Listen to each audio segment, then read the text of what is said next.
हमर बात कानी बैठ कोरा ले जदी हम मजा तो तोरा दुनु फूलवा ना है अपना हम हाथ तोहर छुई छुई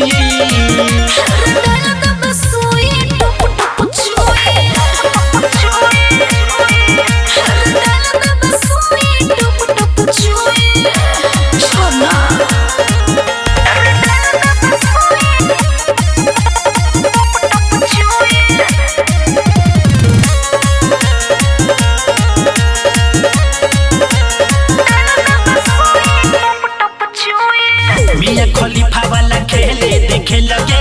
अपन जवानी छोरी को दे तू से लगे आनो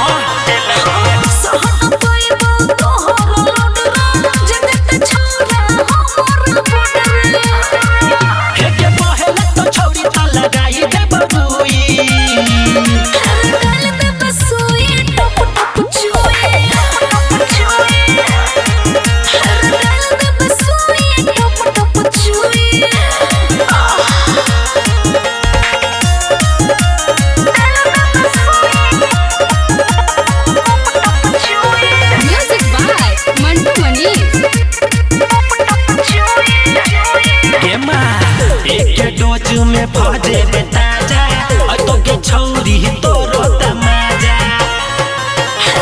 बुझ छियो तो हो देबे खाना मैंने जब ही आप भोजते लगा